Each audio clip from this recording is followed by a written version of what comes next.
Number 10. The Hartley violin. While this may seem like just a photo of an old violin, the story behind it is incredibly significant.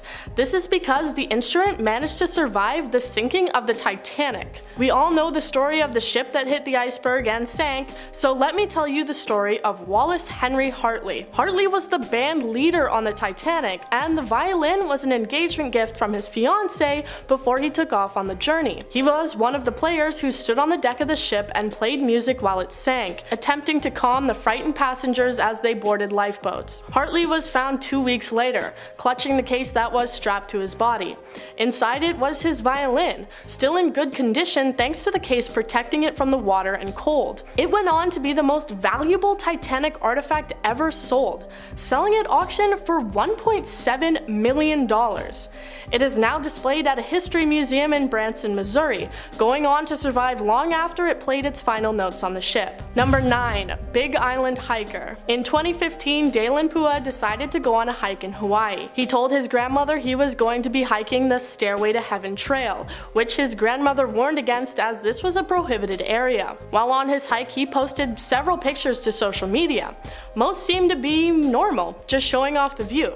However, in one photo, you can see a man amongst the trees, following behind Dalen. While a mysterious man in the woods is creepy enough, it gets worse, as Dalen unfortunately never returned from his hike, and to this day, he has never been found. His family studied the pictures closely, trying to find any clues to his whereabouts, and when they spotted the figure, they started to wonder if maybe he had been responsible for Dalen's disappearance. People wonder why this person has not come forward, wondering if it's because he was involved, or he was just scared of being caught hiking on an illegal trail. The search for Dalen consisted of the fire department, local volunteers, drone operators, and even the US Navy, and unfortunately, nothing has ever been found. Number 8. Trails in the Snow. Another hiking photo, this one comes from a mountain in the Karakoram Himalaya. Greatly accomplished mountaineer Kurt Diemberger was accompanied by his friend Herman Buhl. Buhl had been excited about the expedition, wanting to complete the hike in only 3 days. The photo that Diemberger took seems to be normal, a photo of their tracks on the snowy mountain.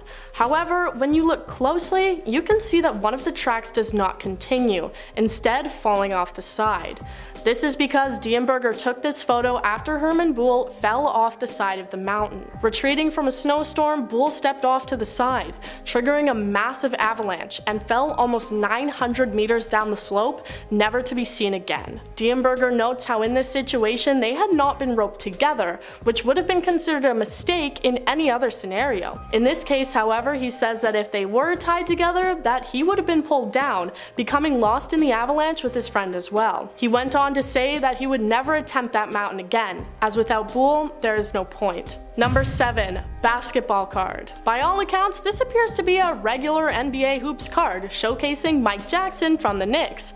However, if you look at the two young men on the left, you will realize that they are actually the Menendez brothers, Eric and Lyle.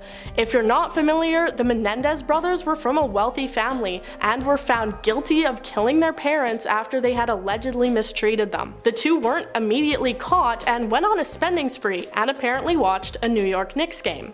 That's right, this photo was actually taken after the crime and before they had been arrested. After the discovery of the card, the Daily Mail was actually able to contact Lyle Menendez in San Diego prison, where both brothers are housed. He said, "It's amazing that somebody spotted it," also commenting on the haunting period that took place after the crime and before the arrest, saying that they went to a lot of Knicks games before, so going to one after wouldn't have been that extravagant. The cards are now available on eBay, usually going for about $5 to $10. Number 6. Rodney Alcala. During the 1970s, a famous game show aired called The Dating Game. The purpose of this show is for one woman to speak to 3 hidden men, asking them questions. By the end of the show, she chooses the one she wants to go on a date with, and after the show, they go. 17-year-old Leanne Leadham appeared on the show with her 3 eligible bachelors, one of which was Rodney Alcala. The show goes fine and nothing seems too out of the ordinary, Rodney even being selected as the man she would go on a date date with. What viewers and producers of the show didn't know was that when Rodney was sitting on that chair, he had already committed 4 murders. It's eerie to watch the episode with the hindsight of what had happened. Luckily for Leanne, she changed her mind and never actually went on the date with Rodney, only having a photo shoot together. It makes you wonder just how many other people you've seen on TV or in photos who are actually hiding a terrible secret. Number 5. Autograph. This photo from 1980 isn't all too concerning. It shows John Lennon signing an autograph. The reality of it, however, is that he was signing an autograph for Mark Chapman, the man who merely a few hours later would kill him as he returned home from a recording studio. Chapman had approached Lennon with a fairly rare record, asking Lennon to sign it for him. Lennon then asked, "Is that all?" To which Chapman replied with, "No." Chapman says that at the time this picture was taken, he actually had the weapon in his pocket, but had chickened out of committing the crime at this time. He then went back to Lennon's apartment where he waited for several hours, reading Catcher in the Rye. Finally, as John returned home from the recording studio with tapes under his arms, Chapman shot him. He returned to reading his book until a security guard arrived, the man in tears asking if Mark realized what he had done. Mark was justly sentenced to life in prison. Number 4. Space Crew. In this photo, we see the smiling faces of 7 astronauts posing in zero gravity. Unfortunately, as with most things on this list, this story does not have so happy an ending. That's because this is the crew of the Columbia Space Shuttle. The crew spent 24 hours a day in 2 different shifts doing various different experiments in life sciences, material sciences, fluid physics, and others. Eventually, they were ready to return home to Earth in 2003. However, their re-entry would prove disastrous. On launch, it was discovered that a piece of foam had broken off and left a hole in the left wing. This hole allowed atmospheric gases to get into the ship eventually completely breaking apart. NASA suspended any shuttle flights for at least 2 years as they investigated, and were apparently criticized as the issue with foam that caused the disaster had been previously known by the organization. This led to the retirement of the space shuttle fleet, astronauts now making their way to the International Space Station by means of Russian rockets or the SpaceX space taxi service. Number 3. The Oscars. This photo is of Howard Ashman and Alan Menken. It shows the 2 men celebrating as they had just won an Oscar. They had written the lyrics and music for The Little Mermaid, Beauty and the Beast, and Aladdin, and in this photo, they were receiving the award for The Little Mermaid. While they seem excited, if you look closely at Howard Ashman on the left, it seems like something is wrong. That night, Ashman told Menken that when they got back to New York, they needed to have a serious talk. 2 days later, they returned and they spoke. Howard told Alan that he had been diagnosed with late-stage AIDS and didn't have much longer to live. Menken says he recalls Ashman saying, "I didn't want to tell you because I didn't know how Disney would react. Here I am, a gay man, and I'm working on a movie for kids, and I didn't want to be fired." As Disney found out, they instead did everything they could to allow him to continue to work on Beauty and the Beast, even packing up their storyboards and going to his home in New York. Howard later died in 1991 with a long list of accomplishments behind him. Number 2. Memorial photos. These photos look like any other historical portrait. An important fact to note about taking pictures in the olden days was that it took a long time. Like a really long time. I'm talking hours. There was definitely no quick selfie taking back then. Because of this, it was common for the subjects in photos to appear a bit blurry, because you can't expect people to be able to keep perfectly still. But if you look closely at those photos, you'll probably notice that some of the subjects are incredibly clear. Were they just masters of staying still? Well, you could say that since some of the people in these photos aren't alive. And I don't just mean because it's been so long that they've passed away by now, I mean they aren't alive in the photos. Doing this was actually incredibly common back then and seen as a way to memorialize your loved ones and help lessen grief. It is commonly referred to as post-mortem photography, and the people in the photos were often propped up on stands in order to be held in place. Number 1. Jeannie. This may look like the portrait of a normal little girl, but the truth of her story is the exact opposite of normal.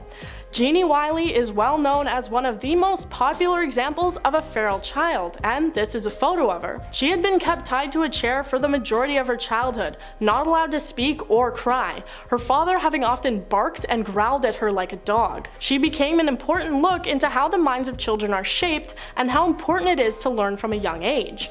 While she learned some words, it seems that she never fully learned how to speak properly. Although she couldn't speak, she seemed to be learning quickly, and she actually performed well on intelligence tests. She learned to draw, dress herself, and enjoy music. While she was incredibly popular and widely discussed, no one knows exactly where she is now. She's apparently in an adult foster care home somewhere in California, now over 60 years old. Starting off this countdown, we have the Stagecoach painting. So this painting has a very dark and twisted backstory, so no wonder it's cursed. So in 1994, a photographer named James Kidd took a bunch of photos of stagecoaches in Tombstone, Arizona. However, upon developing the photos, he realized he captured a ghost of a headless man. And then a painter thought it would be a good idea to recreate this photo as an oil painting. So she painted this headless ghost man, and the ghost attached itself to the painting. Like seriously, what did she expect? So when the painting was complete, it was hung at a business. But a couple of days later, the business demanded that she take it back. Apparently, the painting was found crooked every morning, despite them constantly fixing it. They also blamed the painting for paperwork going missing and appointments getting messed up. The painting was just bringing them bad luck. So the painter brought it back to her home, and she started experiencing bad luck. Her garage roof started leaking, but roofers couldn't find the source of the leak. And when the painting was moved, the leak stopped. That's what you get for painting a photo of a ghost. Wow, what a creepy painting. Let's move on to number 9 with the Pyramid of Skulls. Before I go any further, make sure to give this video a big thumbs up because it really helps us out. So the Pyramid of Skulls is just as it sounds. It's a painting of a bunch of skulls on top of each other. It was completed by painter Paul Cézanne. Now here's where it gets creepy. As Paul started getting older, he became fascinated by death. So from 1898 up until his death, all he would paint are these creepy paintings filled with skulls. This particular piece apparently emphasizes the fact that you need to confront death and reflect on it. Not only that, but his genre of painting is called memento mori, which translates into remember that you have to die. So if that isn't creepy, then I don't know what is. Moving on to number 8, we have the Raft of Medusa. The Raft of Medusa was created by Theodore Géricault back in 1819. The painting depicts the real-life shipwreck of the French naval frigate Méduse. On July 5th, 1816, 147 men set sail on this raft. Only 15 managed to survive. But those that did survive turned to cannibalism after being severely starved. Just knowing that backstory makes the painting way darker than it already is. Back to you, Brie. Alright, and at number 7, we have the Japanese girl drawing. This is another painting with a very dark backstory. So legend goes that a Japanese student was found dead in her room. This was the last image that she had drawn before taking her own life. In fact, she scanned this image and posted it online for everyone to see. But legend goes if you stare into this girl's eyes too long, then she will get you to take your own life as well. Some who have stared at it for a while have claimed that the portrait turns evil. The girl gets an evil-looking smirk on her face and dark circles appear under her eyes. If that's what evil looks like, then I guess I'm evil because I look like that in the morning. Making our way down the list, at number 6, we have the Mona Lisa. Now I know what you're thinking. Lindsay, how is this painting scary? Well, it's not.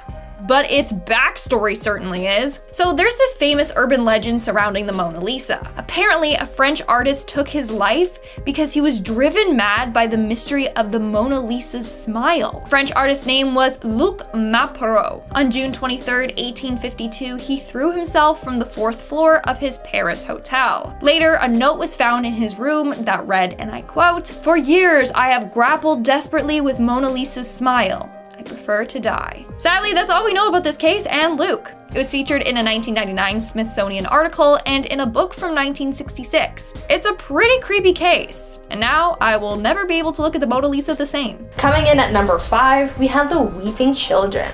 The Weeping Children are a collection of paintings created by a man named Giovanni Bragolin. Every painting features a little boy or girl crying. Now it's said whoever owns these paintings will face tragedy. So in this case, all of Giovanni's paintings are cursed. In fact, a string of house fires were all thought to have been caused by this painting. All of the houses that caught on fire were completely destroyed except for the paintings that remained perfectly undamaged. Take the case of Roy and May Hall. This couple owned one of these paintings. Their house unexpectedly caught fire and they almost lost everything, except for the painting of a crying boy that wasn't even blackened by smoke. Yeah, I've heard of those paintings before. It's super freaking creepy. Okay, and at number 4, we have Zdzisław Bakaski. Look, I know I said his name wrong. Okay, I know I butchered it. Just move on from it. Now, this dude has created a number of creepy looking paintings, but the scariest one is this one right here. It features this weird creature crawling with a bloody wrap on its head. Honestly, it really creeps me out. To make matters worse, apparently this painting is cursed, and if you see it 3 different times, then you'll die. Yeah, so we all just saw the image once, 2 more times, and bye-bye. Okay, I mean, there's no proof that this legend is real, but still, I never want to see that painting in my life ever again. I agree, I never want to see that painting again. Okay, moving on to number 3, we have the collage of art balls. Here is another painting that can kill. So this painting is associated with a Japanese urban legend. Legend goes that if you look at this painting 5 times, then you will die. A little death note, but whatever. I mean, hey, at least it's 5 times and not 3 like the other painting Lindsay mentioned. Besides that, not a lot of people know much about this painting. It was painted in 2010, but we don't know by whom. And we don't know why it's cursed either. I mean, it's just a painting of a ball. And at number 2, we have Watson and the Shark. This painting is a depiction of a real-life tragedy. It was created by John Singleton Copley in 1778. Basically, back in 1749 in Havana, Cuba, a visitor on the royal consort was the victim of a brutal shark attack. He lost his leg in the attack and was badly injured, but thankfully, he was rescued. This painting depicts just that, which is very dark. And finally, in at number 1, we have Man Proposes, God Disposes. This painting was created by Edwin Landseer in 1864. It depicts Sir John Franklin's ill-fated expedition in 1845. This painting is how Edwin imagined their fate would be.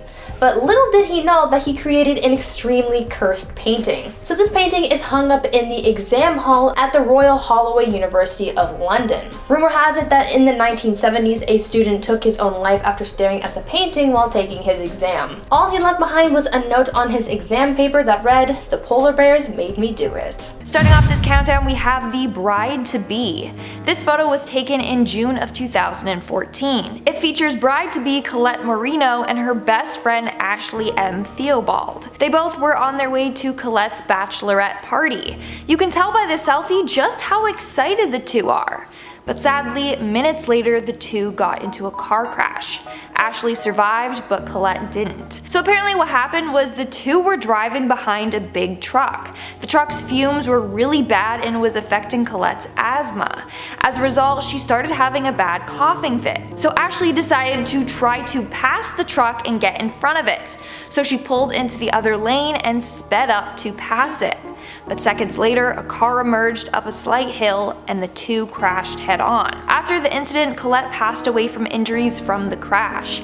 Ashley was horrified. She said that when the crash happened, she looked over to her friend and she looked completely fine. But clearly, that wasn't the case. It just scares me how quick your whole life can change. Like 1 second, Colette's excited for her bachelorette party, and the next second she's being rushed to the hospital. Moving on to number 9, we have the Selfie Olympics. A few years ago, the hashtag Selfie Olympics was trending. Basically, it pushed people to take elaborate selfies. It led to a lot of people climbing up their doors. In fact, one guy got a blanket and pillow and laid down pretending to be asleep on top of his door. But then we have Oscar Reyes. Sadly, his attempt at the Selfie Olympics took his life. On January 2nd, 2015, Oscar dressed up in a SpongeBob costume and then climbed up on a door in his mother's bathroom. He then took a photo there and uploaded it to Facebook, and it got 200 likes. But later on, when he climbed the door again to take more photos, he slipped and fell and hit his head on the toilet. He passed away soon after from loss of blood. It's so sad how people are literally losing their lives trying to gain attention on social media. Just wish that wasn't the case for Oscar. In our 8th spot, we have the Lost Hiker. This image was posted on Reddit by the user Cheetos Stained Heart. This was the last photo ever taken of her brother-in-law. A couple years back, he had gone camping and hiking, but never returned home. He was missing for a month until someone found his body on the side of the cliff. Beside him was his cell phone and backpack. On the phone was this photo. His death is ruled an accident, and it said that he fell off the cliff while on his adventure. It's just scary to think about how this guy was just relaxing, enjoying the view, and then minutes later, he's plummeting to his death. In our 7th spot, we have the lightning strike. This photo features two brothers, Michael on the right and Sean McQuilkin on the left. The photo was taken just before lightning struck Sean. So the two were in Sequoia National Park, and the photo was just supposed to be a goofy photo. Your hair typically stands up when lightning is about to strike. Little did they know that the lightning was actually going to strike them. Now, this photo was then used as a PSA to warn parents about the dangers of lightning. Now, Sean didn't actually pass away from the lightning strike. In fact, he was knocked unconscious and suffered terrible 3rd-degree burns. Later, he took his own life. Still, this is one of the last photos ever taken of him. Moving on to number 6, we have the ultimate selfie. Again, we see a trend of people trying to take daring and extreme selfies. But honestly, it's not worth risking your life for a photo. Sadly, this was the case for Anna Ursu. Romanian teen Anna Ursu and her friend got on the roof of a train in an attempt to take the ultimate selfie. Sadly, while on top of the train, Anna raised one of her legs in the air and she was struck by 27,000 volts from the wires above her. The force was so strong that it sent her friend flying off of the roof, but she survived. Anna, on the other hand, turned into a human fireball, as sources put it. Later, she passed away at the hospital. 50% of her body was covered in burns. This was the last photo ever taken of Anna. It was taken by an onlooker and witness to the accident. In the photo, you can literally see Anna laying on the train trying to take a selfie with her leg in the air. This was taken mere seconds before she was electrocuted to death. We're now at our 5th and halfway mark with the bombing. This photo was taken by a photographer on August 15th, 1998 in Oma. The red car captured in the photo contained a bomb that would later go on and take the lives of 29 innocent people and injure 220 others. However, the man and the child in the photo both survived. The photographer did not. It said that the man and child had left the area before the bomb went off. But as for some of the other individuals in the photo, they weren't as lucky and they lost their lives. After the explosion, the photographer's camera was found in the rubble. The pictures he took that day were still in perfect condition. It's just scary to think that he literally captured a photo of the thing that would then later take his life. Coming in at number 4, we have Robert Overcracker. Robert Overcracker was known as a daredevil. He graduated from a California stunt school and then went on to do some daring tricks. One stunt he planned for 7 years. Little did he know that that would be the last stunt he ever performed. On October 1st, 1995, he got on a jet ski in Niagara Falls. His plan was to go over the falls on the jet ski, but then make it down safely with his parachute. However, while doing so, his parachute failed to open. This photo was taken of him just as his jet ski went off the falls. That was the last photo ever taken of him. It was taken seconds before he was torn apart by the unforgiving falls. And at number 3, we have Robert Bud Dwyer. Robert Bud Dwyer was a Pennsylvania state treasurer. He actually became more famous after his death than he was living, and it's for a pretty dark reason. So basically, back in 1987, Robert was accused of taking bribes and being politically corrupt. On January 22nd, he went on live TV for a news conference to discuss these claims, and it was assumed he was going to resign from office. However, at the end of his speech, he took out a gun and took his own life. This photo was taken seconds before he did it. As this photo was taken, Dwyer was backing up against the wall and said, and I quote, "Please, please leave the room if this will affect you." He then pulled the trigger. And this was also viewed live by millions of people. It's horrifying. The worst thing was that the next day it was discovered that he was indeed innocent. In our second spot, we have the train selfie. Sadly, this is another case of people that risk their life for a selfie. In October of 2011, 3 girls, Savannah Webster, her older sister Kelsey, and her friend Essa Ricker, were standing by some trains taking selfies. The last photo ever taken of them was this one right here. It was uploaded to Facebook with the caption, "Standing right by a train, ahaha, this is awesome." But as they posted this, another train came hurling towards them from the opposite direction. You can see the oncoming train's headlights in the top right of the photo. Before they knew it, the train hit all 3 of them and took their lives.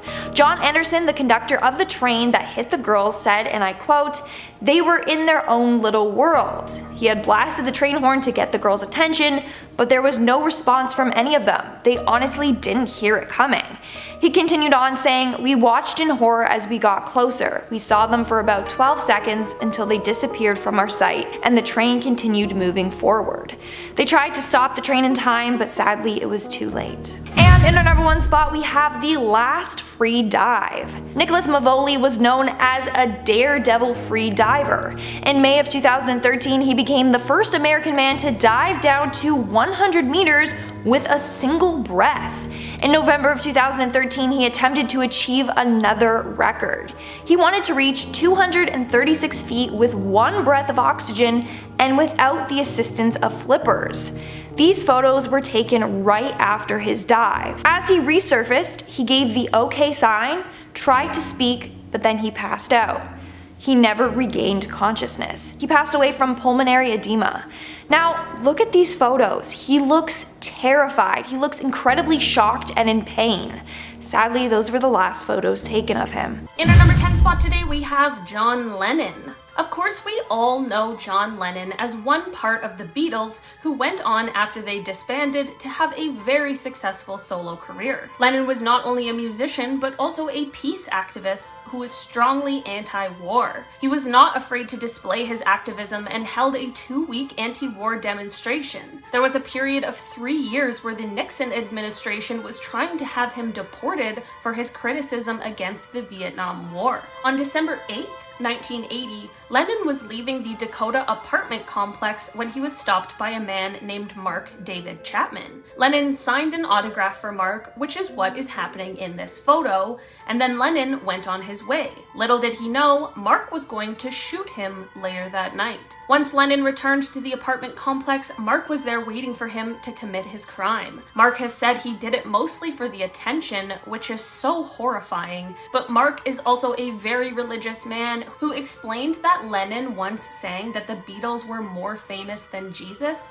is what really pushed him to commit this crime. It is very crazy that this photo was captured when Lennon was being kind to who he thought was a fan, and no one could have predicted what would happen just a few hours later. In our number 9 spot today, we have the Stanford Prison Experiment. This photo comes from 1971 during the Stanford Prison Experiment. For those of you who aren't familiar with this experiment, it started on August 14th, 1971, and was led by university psychology professor Philip Zimbardo. The experiment took student volunteers and divided them into 2 groups. One group of prisoners and one group of guards, and they placed all of the volunteers into a fake prison that was created for the experiment. The experiment aimed to see if and how quickly humans would turn evil under the right conditions with the right amount of power. Basically, it was just to try and answer the question of if humans are inherently good or inherently evil. I think everyone was shocked with the results. After only 6 days, the experiment needed to be concluded because the guards began absolutely tormenting the prisoners. It really showed the kinds of things humans can be capable of even after such a short time. This photo is definitely reminiscent of that experiment and serves as our reminder. In our number 8 spot today, we have the Pioneer's Defense. This photo is known as the Pioneer's Defense, and man, does it ever look creepy. This photo comes from 1937 and was taken by a Russian photographer named Viktor Bula. This photo takes place in the Leningrad area, which is now known as St. Petersburg, which is the 2nd largest city in Russia. The people in this photo were a part of a group that was the 1930s Russian equivalent of our Boy Scouts, which was called the Young Pioneers. The masks on their faces leave a very eerie feeling, and for a fair reason. These people were doing a military preparation drill, which is the reason for the gas masks. This photo was taken during a time when the country was under the dictatorship of Joseph Stalin, and the residents were constantly unsure of what was going to happen. The country was already seeing death, and people were already frightened just a few years before the start of World War II. In our number 7 spot today, we have the Stanley Hotel. This is a photo of the Stanley Hotel, which is the hotel that inspired the famous Stephen King novel, The Shining. This hotel was under construction in the early 1900s and saw a fateful day in 1911. There was an unexplained explosion that happened in room 217. In the explosion, a chambermaid was seriously injured, but she ended up surviving and actually returning to work. A few years later, she passed away, and ever since her passing, there have been tons of guests who swear they saw her ghost. Guests have said that they have seen her around the halls of the hotel, but the place that gets the most paranormal activity is of course room 217. This is the room where Stephen and his wife stayed for one terrifying night in 1974. Apparently they were actually the only guests in the hotel for this night, which at any other hotel might be cool, but I feel like this is not what you want from a haunted hotel. In our number 6 spot today, we have the Rothschild Surrealist Ball. The Rothschild family is one of the wealthiest and most powerful families there has ever been.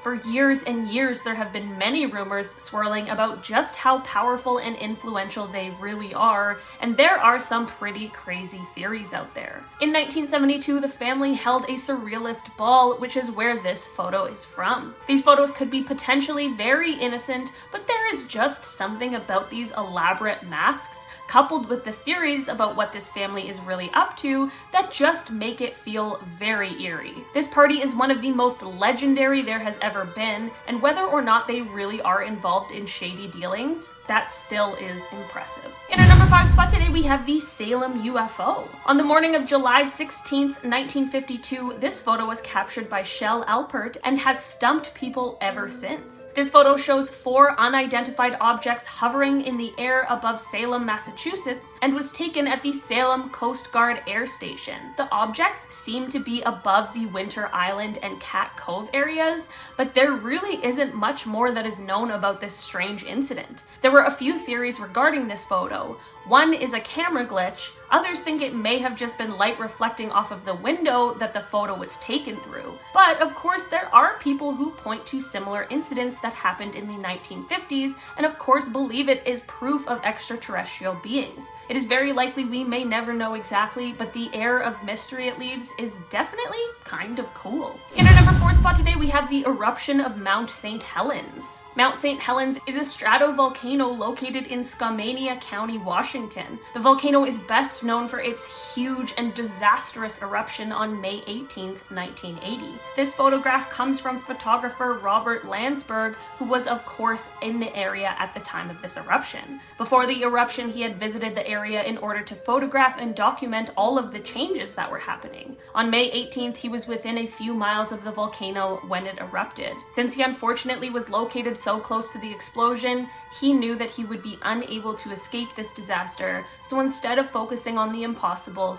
he focused on taking as many pictures as possible. Robert was obviously incredibly brave and dedicated, but also very smart. After snapping as many photos as he could, including this one, he then secured his camera in his backpack and covered his backpack with his body. He knew he was unlikely to survive, but wanted to make sure that these photos did. His body was found 17 days later with his backpack still underneath him. His film was of course developed and has provided geologists with some really valuable insights with his close documentation of the eruption. In our number 3 spot today, we have this burst of joy. You might be looking at this photo wondering how this extremely joyous photo could hold any dark secrets. Well, this photo won a Pulitzer Prize, and for a good reason. This photo was captured by Slava Vetter on March 17, 1973 at the Travis Air Force Base in California. The photo shows United States Air Force Lieutenant Colonel Robert Robert L. Sturm and his family. This was taken as he was being reunited with his family after 5 years of being held as a prisoner of war in North Vietnam. On October 27, 1967, he was leading a flight of F-105s when he was shot down over Hanoi and held captive until March 14, 1973. I can't imagine what this must have been like for his family, because there was a chance that he could have not come home at all. The girl with her arms wide is his 15-year-old daughter, but the look on all of their faces truly captures the pure joy that they are all feeling. In our number 2 spot today, we have the frozen man of Mount Everest. This photo comes from 1996, and it shows Beck Weathers getting treated after the Mount Everest disaster. The Mount Everest disaster took place on May 10th and 11th in 1996, where there was a blizzard on the mountain that ended up stranding and taking the lives of 8 people who were aiming to descend the mountain. Beck was a part of the team who was climbing the mountain on this fateful day, and he ended up suffering from snow blindness during the climb. He actually fell into a hypothermic coma because it was so cold, and he suffered severe frostbite on his face, hands, and feet. Pretty miraculously, he not only survived, but ended up walking back down to camp in order to get help, where he was then taken by helicopter to receive treatment. He ended up needing his hands, part of his feet, and even his nose amputated, but he survived this whole ordeal, and that is the most important thing. In our number 1 spot today, we have the Dyatlov Pass incident. If you have never heard of the Dyatlov Pass incident, you better buckle in, because it is so terrifying. This photo was taken in February of 1959 as 9 young Soviet hikers set out to trek through the Ural Mountains. They had set up camp, and sometime during the night, something happened that made them cut their way out of the tent and all flee the site. Leaving in such a rush, they were of course underdressed for the bitterly cold weather, and 6 of them ended up passing away from hypothermia, which is extremely tragic. The other 3, however, is where this story takes a frightening turn. Like I mentioned before, no one knows why they fled the tent in the first place, and the last 3 hikers were found passed away with severe signs of physical trauma that no one could agree on what had caused it. In 2019, the investigation was reopened, and just last year there was a conclusion that a kind of avalanche called a slab avalanche was the cause of these injuries. Regardless of what happened, this whole incident was of course very tragic, but the mystery behind it definitely takes it to a spooky place. In our number 10 spot. At first, this photo just looks like a silly good time between 2 boys, but what happens next is when it gets kind of crazy. The 2 in the photo are brothers, Michael and Sean McQuilkin, and it is from August 20th, 1975, when they were at Morro Rock in Sequoia National Park in California. The photo was taken by their sister Mary after they all thought that their hair standing up was absolutely hilarious and decided to snap a few photos to remember the moment. Well, they surely will never forget it, because just a few moments after this photo was taken, they were actually struck by lightning. One of the brothers said that he raised his hand into the air and that the ring he had on was buzzing, and then suddenly they were all on the ground and smoke was pouring out of Sean's back. The good news is that they all survived the lightning that day, but I bet it certainly wasn't the day that they had planned. In our number 9 spot. This photo was taken by David Seymour in 1948. This photo was taken in Warsaw, and the child in the photo is named Tereska, who was in a home for emotionally disturbed children after being raised in a concentration camp. The drawing on the blackboard is what she drew when the children were asked to draw home. While it is obviously common for children to have indistinguishable drawings, her backstory and the look in her eyes really tell a story. I hope she was able to grow and overcome some of the horrible things that she had been put through. I really wish I could know exactly what she was trying to draw and depict.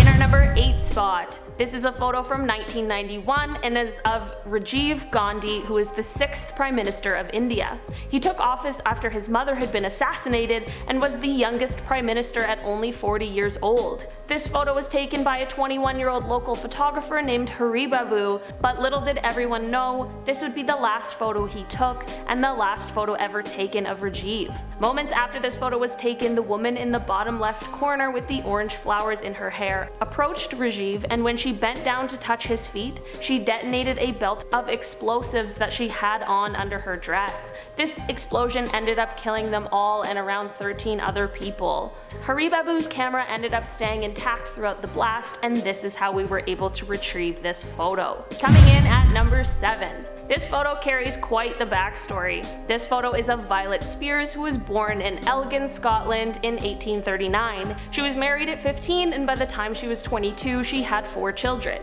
At 33, her husband ended up passing away due to a hunting accident, and Violet then packed up her and the kids and went to her sister's, where they all remained for 2 years. After these 2 years, Violet just disappeared from her sisters, leaving all of her children behind. No one heard from her for a year after she left, but money began to be sent to them monthly.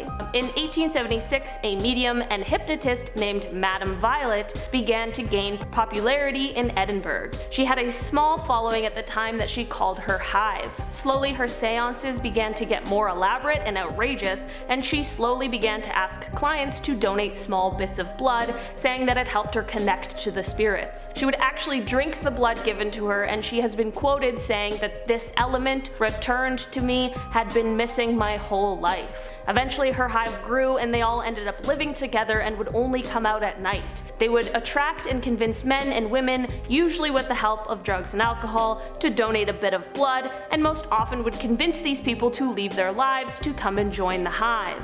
The hive continued to grow for the coming decade, but when the son of a prominent councilman joined the hive and ended up developing an infection from the bloodletting and actually died, the hive was condemned and they ended up being disbanded. Madame Violet ended up living until 1930, where she died at the age of 90. In our number 6 spot, this photo comes from what is left of the Eastern State Penitentiary in Pennsylvania. This prison used to be the most famous and the most expensive in the world, but now this is the sort of thing that is left of it. This prison is actually now used as a tourist attraction, and it becomes a haunted house during Halloween. The prison used to house some pretty high-profile prisoners, such as Scarface himself, Al Capone. The prison was opened in 1829 and was known for its advanced technology for the time. Things like central heating, flush toilets, and shower baths in each cell. These were all considered luxuries in 1829. The first prisoner to be held there was Charles Williams, who was facing a 2-year sentence for theft. When he arrived at the prison, he had a hood over his head so as to protect his identity, but also so that he wouldn't know what the rest of the prison looked like, so he would be unable to plan an escape. While prison is never good, the craziest thing about this specific one is that all the prisoners lived in isolation. I can't even imagine what that would be like, especially for the people who found themselves in there for long periods of time. Number 5.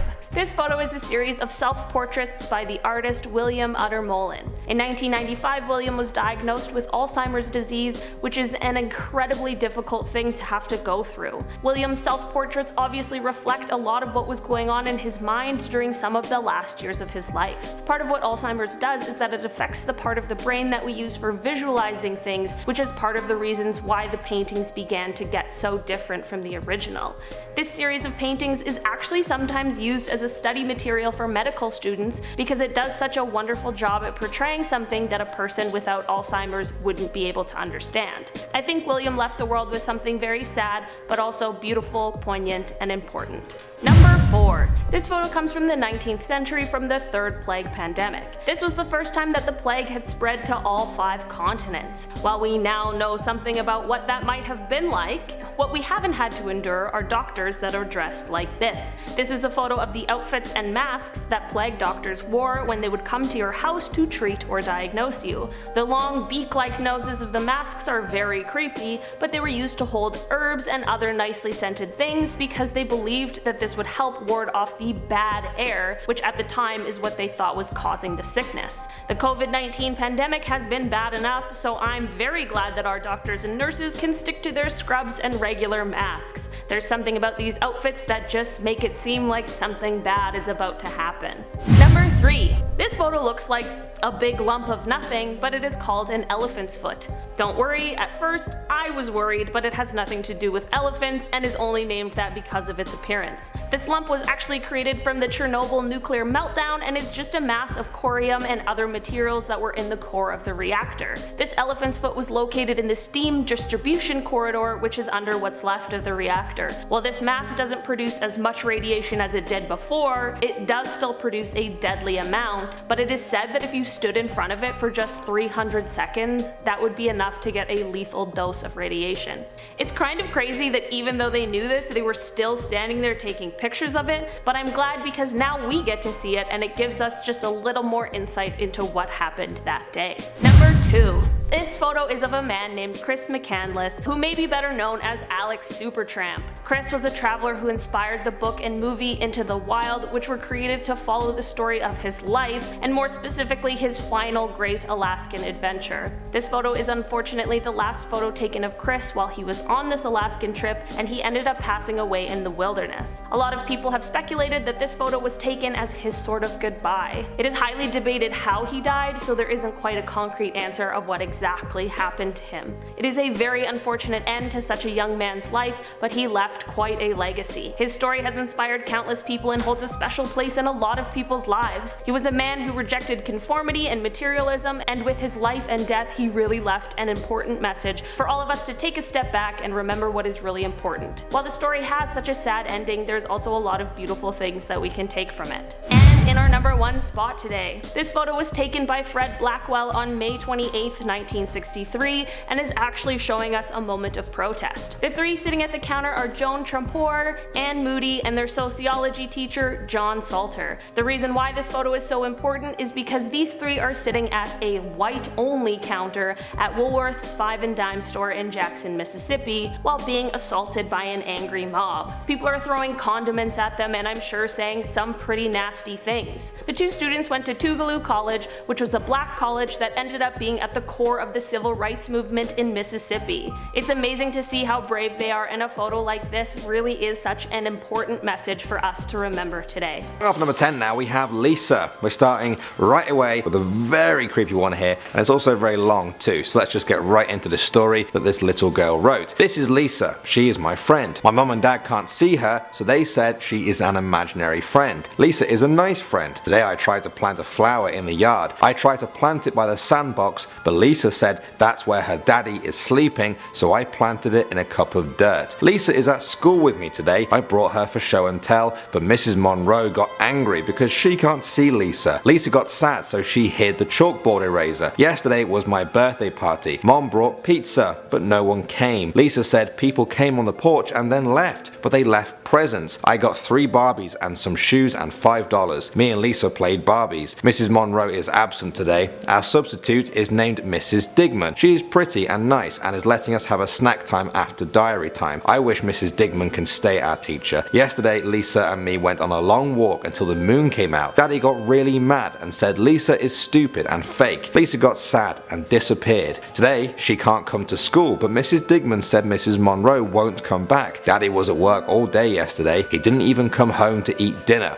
Today, he is still at work. Mom packed me a pudding in my lunch today. Pudding is my favourite. I miss Lisa. Daddy is really busy at work. He didn't come home at the weekend. Mom is angry at him. I'm going to write a letter for Lisa. Dear Lisa, I miss you. Please come back. I'm sorry when my dad was mean. You are my best friend. Lisa came back yesterday. She said sorry for leaving and I told her my dad won't come home. Lisa said Mrs. Monroe and him are sleeping like her dad. I hope they wake up soon. What do you even say about that? I mean, yeah, I guess Lisa killed them all. Normally I make a funny remark about these stories, but I don't think things end well for people who upset Lisa, so let's just move on. Next up at number 9 now, we have Satan. This one was posted to Reddit by user Andy Doomshroom. He shared a few pictures that he did when he was 8 or 9 years old. The first one looks a little creepy, just some sort of shadowy spectre smudged across the page. The second one looks a little bit creepier still, looks like something some kind of executioner would wear, or perhaps it's a prisoner tied up. But here's where it steps up a level. Look at this one.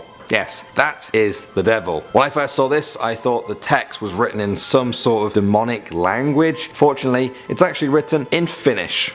okay? But unfortunately the text is very creepy. It reads, "He lives inside of you. You surrender to him with pleasure. He is Satan. But that is wrong." Whoa, the guy who posted this didn't seem to remember what he meant by all of it when he was a kid, or where he even got the idea from. Perhaps he blocked out the memory altogether, because it's messed up. Next up at number 8 now we have Stranger. This one was posted to Reddit by a user called Candy Slave. He said he works at a restaurant where they put kids' drawings up on the wall after the family has finished their meal. One night he wasn't working there, but his co-worker was. The co-worker sent him this picture that a child drew, and it freaked everyone out who worked there. He said the child was about 8 to 12 years old and just left it on the counter before walking out. As we can see, the title of it appears to be "I Want to Die." We've got a stranger there with a very long neck holding a sword in one hand and what looks to me like a gun in the other. Then we've got a label saying that this is the kid lying on the floor with a bullet wound and bleeding. The final label right there says arms. At first I thought it might be arms as in guns. Those arms look a lot like human arms, especially because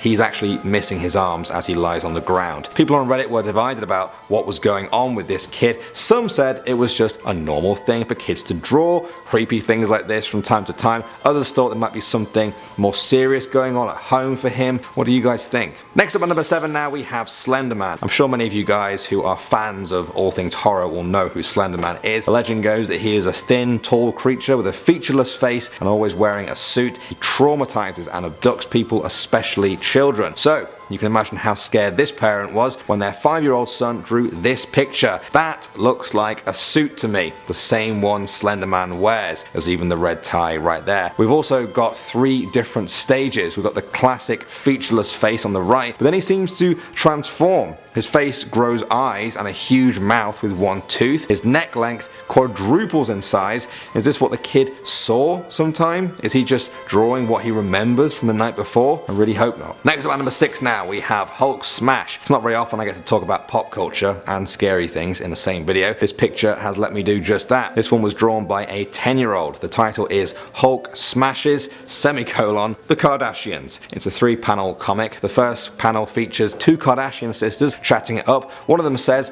"I just got a tan." The other replies with, "I just got married for 72 whole minutes." They both say yay. Then out of nowhere, the Hulk appears and just crushes them. He crushes them so hard their heads just disappear completely. There is no explanation for this. There is no meaning to it. There is only Hulk, the Kardashians, and death. I don't know whether to laugh or cry. I guess that's what fear does to you. Moving on to number 5 now, we have 100. People say that homework is scary. Nobody wants to do it, but sometimes it really can be scary. This picture was floating around online in 2012. It appears to belong to a kid called Graham. He was asked, "What will you be doing when you're 100 years old?" Graham simply says, "Breaking out of my tomb." Wow, that means Graham has already grasped the concept of death at age 5, knows it will happen to him before he reaches 100, and that he will also beat death itself by breaking out of his own tomb on his 100th birthday. Good for you, Graham. Hopefully you're not a child demon who has already done this before. Moving on to number 4 now, we have Valerie. This one was posted to Imgur by CDogFly in 2013. They said their cousin babysits a child who is not very fond of her. Her name is Valerie. One day Valerie found this letter in his room.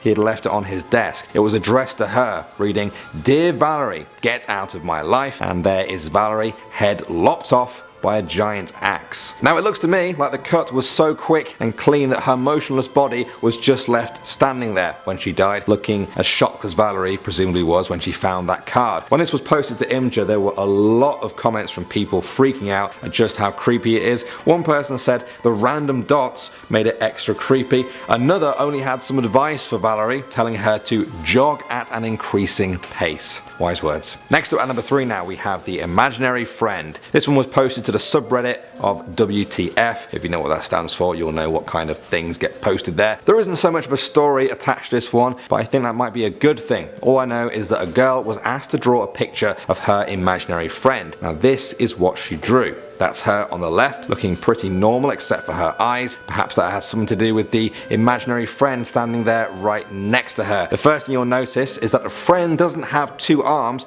she actually has 10. Then if we move up, we can see that her head seems to be detached from her torso. Now you guys might say, that's just a mistake, but the girl didn't do that with the drawing of herself. Finally, What is going on in the middle of that face? Instead of a nose or a mouth, there seems to be an actual portal to hell opening up there. All in all, I'd rate this creepy out of 10. Next up at number 2 now, we have the water slide. This one was posted to Twitter by Brian Sack. He's an American writer, and in 2015, his 11-year-old kid made him a birthday card. It was unusual, to say the least. Instead of the usual birthday greetings, we have this drawing. The title is Life's a Water Slide Where You Die at the End. And there at the start of the water slide, we have a baby. You'll notice that the baby is smiling. It doesn't stay that way for long. By the time you get to a teenager, they already look quite worried by life. As an adult, they're looking scared, and by middle age, they're practically screaming. At the end, they are ejected from the slide as an old person. That's right, they're literally flung out of life and into the void. This is my favourite bit though. We've got a helpful label that simply informs the dad of where exactly he is on this death slide. He is here, right between